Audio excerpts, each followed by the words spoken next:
بسم اللہ الرحمن الرحیم۔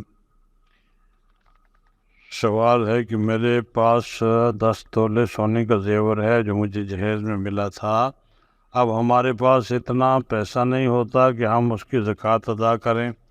ہماری شادی کو بھی تقریباً 20 سال ہو گئے ہیں۔ اسی عرصہ میں کسی سال ہم نے زکوٰۃ ادا کی اور کسی سال نہیں۔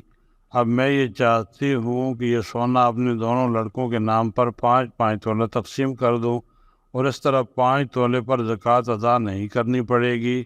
اب اس بارے میں تفصیل سے جواب عنایت فرمائیں کہ یہ جائز ہے یا نہیں۔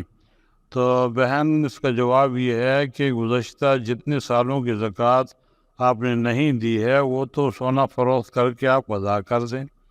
آئندہ اگر آپ اپنے بیٹوں کو ہبہ کر دیں گی تو آپ پر زکوٰۃ نہیں ہوگی۔ بیٹے اگر صاحب نصاب ہوئے تو ان پر ہوگی، ورنہ ان پر بھی نہیں ہوگی۔